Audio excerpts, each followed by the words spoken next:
The private dining room at Le Bernardin buzzed with animated conversation as my family gathered around the elegantly set table for my 30th birthday celebration. 26 people had assembled. Parents, siblings, aunts, uncles, cousins, and their spouses, all dressed in their finest attire for what they considered one of the year's most important family gatherings. The restaurant's soft amber lighting reflected off Waterford crystal glasses filled with Dom Perignon, and the intoxicating aroma of seared scallops and truffle risotto wafted from the kitchen's direction. "Happy birthday, sweetheart," Mom said warmly, raising her champagne flute with a graceful gesture. 30 years old. I still remember bringing you home from the hospital like it was yesterday. I smiled genuinely and lifted my own glass, savoring the moment. Thank you, Mom. Time really does fly when you're surrounded by people you love. My older brother Daniel, 34, adjusted his perfectly tailored Armani tie and flashed his practiced courtroom smile. 30's when real life actually begins, Sophia. Time to get serious about building your future and making some real money.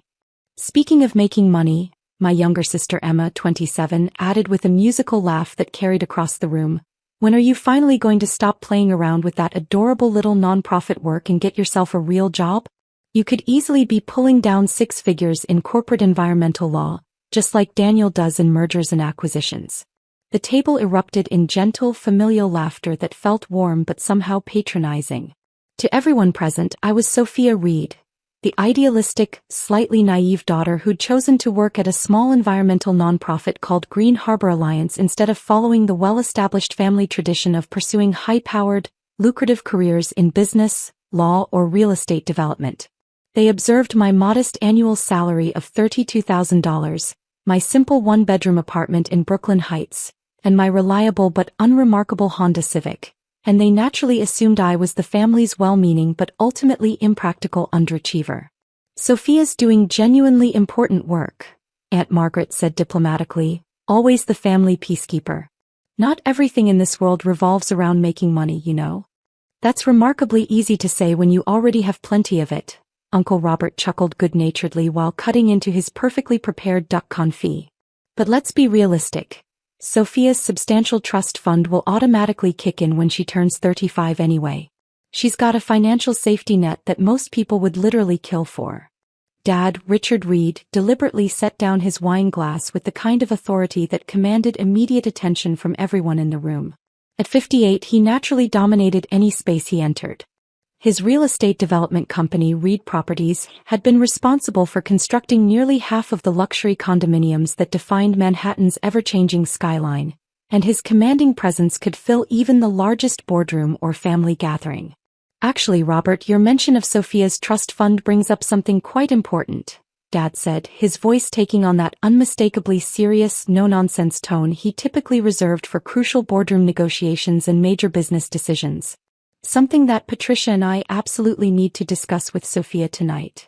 The table's lively conversation gradually died down to complete silence. Mom looked visibly uncomfortable, fidgeting nervously with her elegant pearl necklace, a telltale sign that she was deeply anxious about whatever was coming next. Richard, perhaps this really isn't the appropriate time or place, she whispered urgently, glancing meaningfully around the table at all the watching faces. No, Patricia. Sophia deserves to know the truth, and frankly, everyone here needs to understand the gravity of our current situation. Dad turned to face me directly, his expression grave and businesslike. Sweetheart, there's absolutely no easy or gentle way to say what I need to tell you. We've been forced to make some extraordinarily difficult financial decisions recently. My stomach tightened involuntarily, but I maintained my calm, neutral expression. Years of family gatherings had taught me the critical importance of controlling my reactions during emotionally charged moments. What specific kind of decisions are we talking about? I asked evenly, keeping my voice steady. Daniel immediately leaned forward, his razor-sharp lawyer instincts fully activated. Dad, what exactly is going on here? You're making this sound quite serious. The Riverside Development Project has encountered some absolutely catastrophic complications, Dad explained heavily, referring to his latest and most ambitious commercial real estate venture. We're facing multiple environmental lawsuits, endless permit delays, massive cost overruns, and supply chain disasters. We're currently looking at a $20 million shortfall minimum. Uncle Robert whistled low and long. $20 million? Richard, that's not just serious. That's potentially company ending. It absolutely is. And unfortunately, we've been forced to liquidate several major family assets to cover the mounting debts and legal fees. Dad's eyes met mine directly across the candlelit table. Sophia, we've had to sell your trust fund to pay our debts. I'm genuinely sorry, but it was literally our only viable option to save everything else. The room fell into such complete silence that I could clearly hear the soft jazz piano playing in the restaurant's main dining room and the distant rhythmic clink of dishes being washed in the kitchen. Emma gasped audibly, her hand flying to her mouth. Dad, you actually sold Sophia's entire inheritance? Her whole financial future. We didn't have any other realistic choice, Mom said quickly, her voice tight with stress. Our lawyers thoroughly reviewed all our options and concluded it was the only way to protect the family's remaining assets from complete destruction. Daniel's normally confident face had gone completely pale. Dad, that trust fund was worth $15 million. That represented Sophia's entire future security, her safety net, her independence. I know exactly what it was worth, Daniel, Dad replied with firm conviction. But it was infinitely better to sacrifice one family member's trust fund than to allow our entire family legacy to crumble into nothing.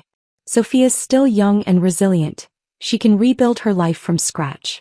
The rest of us simply don't have that luxury of time. Aunt Margaret looked absolutely horrified, her elegant composure cracking. Richard, that money came directly from your father's estate when he passed away. It was specifically designated and legally protected for Sophia's future well-being. And now it's protecting our family's present survival, Dad stated with absolute finality. Sophia, I fully realize this is incredibly difficult news to receive on your birthday celebration, but you needed to know the truth. All the legal papers were signed and filed yesterday afternoon. I took a slow, deliberate sip of my champagne, carefully processing the situation while maintaining my composure. Around the table, my family members were staring at me with complex mixtures of genuine sympathy, shock, guilt, and intense curiosity about how I would react to this devastating news. That's quite interesting, Dad, I said calmly, setting down my crystal glass with perfect control. But there's one rather significant problem with your entire plan. What do you mean by that? I reached into my designer purse and pulled out a thick leather portfolio that I'd brought specifically for this moment. You fundamentally cannot sell what you don't actually control. Dad laughed, but the sound came out forced and uncomfortable. Sophia, honey, I genuinely appreciate your optimism and fighting spirit, but the legal documents have already been signed, notarized, and filed. The trust fund is completely gone. Actually, it's not gone at all. I opened the portfolio methodically and removed a comprehensive set of official documents. Because the trust fund you believe you sold yesterday never actually existed in the first place. The confusion spreading across Dad's face was almost comical in its completeness. What are you talking about? That's impossible. I handed him the documents with steady hands. These are the real, authentic trust documents, Dad.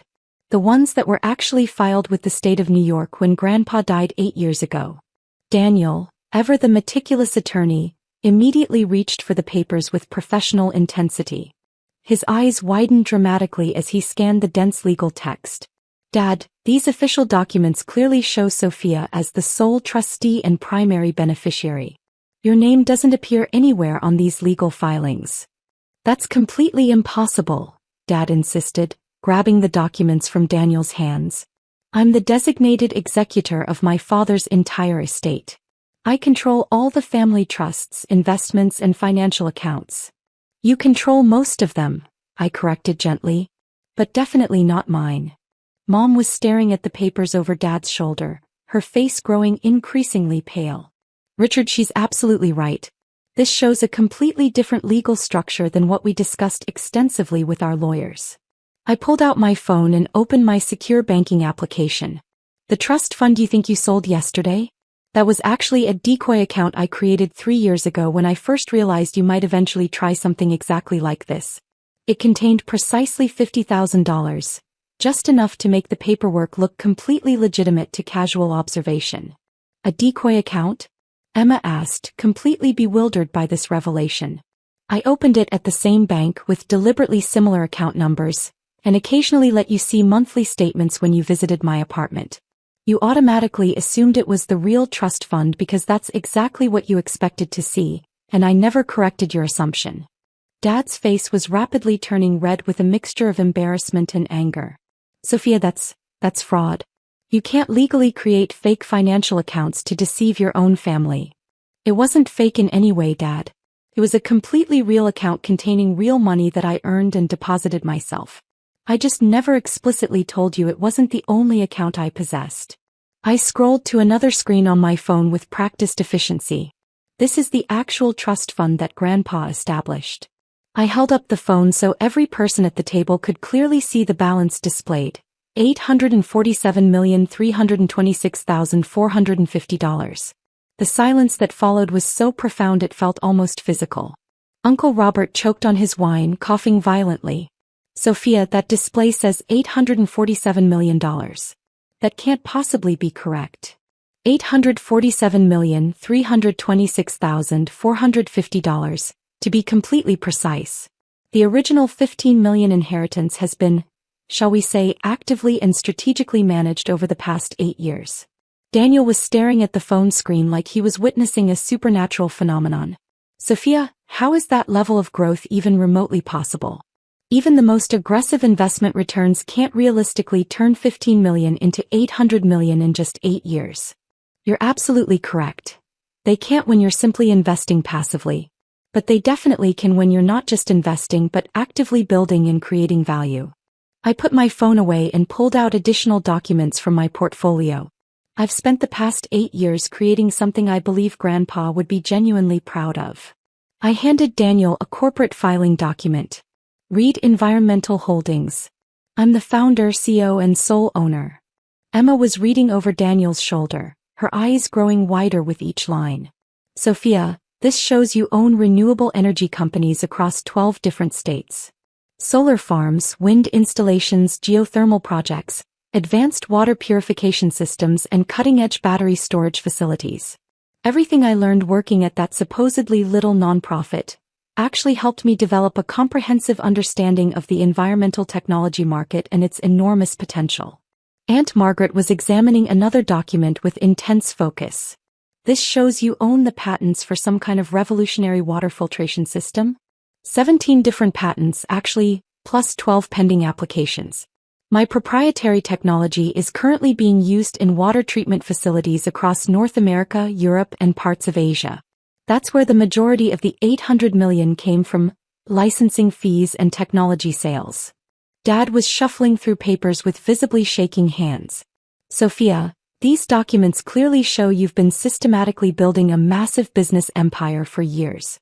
Why didn't you ever tell us what you were doing? Because I wanted to observe and understand who you really were when you believed I had nothing substantial to offer. I wanted to comprehensively understand whether your love and respect were fundamentally conditional on my financial success. Mom set down her champagne glass with a trembling hand. Honey, we've always loved you unconditionally. You've loved your idealized concept of me, Mom. The sweet, environmentally conscious daughter who supposedly cared more about saving polar bears than making money. But when push came to shove, you just definitively proved that you're willing to steal my inheritance to save Dad's failed business ventures without even consulting me. We weren't stealing anything, Dad protested defensively. We genuinely thought we had the complete legal right to take my money without asking my permission, to unilaterally decide my financial future without consulting me. Dad, you just announced to 26 family members that you sold my inheritance to cover your debts. You announced it at my birthday dinner like you were sharing wonderfully good news. Daniel was still meticulously studying the documents. Sophia, according to these detailed filings, you're worth nearly $1 billion. You could have easily bailed out Dad's project without even noticing the financial impact. I absolutely could have. But I wasn't asked to help. Instead, I was simply informed that my money had been taken to fix problems I didn't create, decisions I wasn't involved in, and risks I never agreed to assume. So what happens now? Emma asked quietly, her voice barely above a whisper. I reached for my purse and pulled out one final official-looking document. Well, Emma, that depends entirely on what Dad wants to happen going forward. What do you mean? I slid the paper across the table directly to Dad. This is a comprehensive purchase agreement for Reed Development Company. I'm offering to buy your entire business for $50 million. More than enough to cover your Riverside debts and provide you with a very comfortable retirement. Dad stared at the document in disbelief. You want to purchase my company? I want to save it from complete destruction. Your environmental lawsuits are happening because you're using outdated construction methods and completely ignoring modern sustainability requirements. I can fix those problems efficiently. And if I don't want to sell to you? I shrugged casually. Then you can handle the Riverside crisis entirely on your own. But you should definitely know that the environmental group suing you? They're using my patented water purification technology to scientifically prove that your construction methods are contaminating the local watershed. Uncle Robert leaned back in his chair, his expression shifting to amazement. Sophia, are you saying you're behind the environmental lawsuits that are currently bankrupting your father? I'm saying that I financially support organizations that protect the environment from harmful development practices. If Dad had consulted me before starting Riverside, I could have helped him design a completely sustainable project that would have avoided all these expensive legal problems. Mom was looking at me like she'd never seen me before in her life. Sophia, I don't understand any of this. If you've been successful all this time, why continue living so modestly? Why work at a nonprofit for $30,000 a year? Because I wanted to learn everything I could, Mom. The nonprofit taught me about environmental law, community organizing, grassroots activism and policy development. All skills I needed to build my business ethically and sustainably. But the modest apartment in Brooklyn, the used car, the simple lifestyle are perfectly functional for my actual needs. I don't require luxury possessions or status symbols to feel successful or validated. Daniel was frantically adding numbers on his phone calculator. Sophia, if these documents are completely accurate, you're one of the wealthiest people in New York. Why are we just learning about this tonight? Because tonight proved exactly what I suspected it would prove. Which is what, specifically? I stood up from the table and looked around at my family, successful, well-educated people who just revealed their willingness to take my money without permission while simultaneously dismissing my actual accomplishments. That you respect wealth more than character. That you value financial success more than personal integrity. And that you're willing to betray family loyalty when money is involved. The accusation hung in the air like heavy smoke. Several family members looked down at their plates, unable to meet my steady gaze.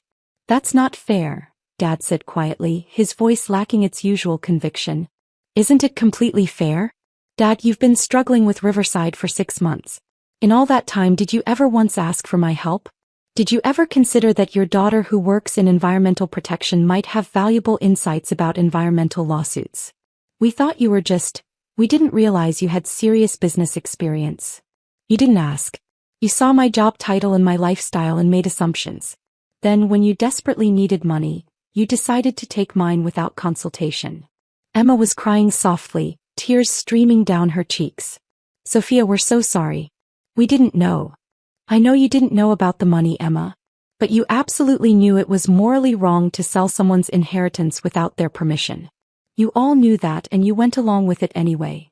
Uncle Robert cleared his throat uncomfortably. Sophia, what can we do to make this right?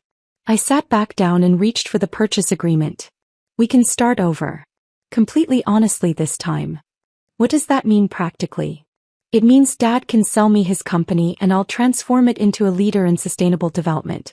It means Daniel can join my legal team and learn about environmental law.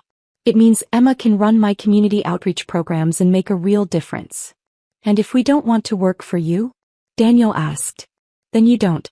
But you also don't get to pretend that tonight didn't happen. You don't get to act like trying to steal my inheritance was just a misunderstanding. Dad was staring at the purchase agreement with intense focus. $50 million? That's your final offer. It's a completely fair price for a company with $20 million in debt and multiple ongoing lawsuits. But the offer expires at exactly midnight tonight. Why midnight? Because I have a meeting tomorrow morning at 9 a.m. with the Riverside investors. They're interested in funding a complete redesign of the project using sustainable construction methods. Mom gasped. You're going to work with them directly? If Dad doesn't want to partner with me, then absolutely yes. I'll help them build something environmentally responsible on that land. with or without Reed Development Company's involvement. The table fell silent except for the soft sounds of the restaurant around us. Distant conversations, gentle music, the subtle clink of silverware on china. I could see my family members processing the reality that their supposedly underachieving daughter was actually their most successful member, and that she held their financial future completely in her hands. "Sophia," Dad said finally, his voice heavy with emotion, "I owe you a profound apology. We all do. We underestimated you, we disrespected you, and we tried to take advantage of you. I accept your apology, Dad. But apologies don't rebuild trust. Actions do." "What kind of actions?" I pulled out my phone and opened my calendar application. "Tomorrow morning, 9 a.m. sharp. My office in the Reed Environmental Building.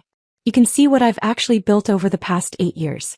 Then we can decide whether we're going to work together or separately going forward."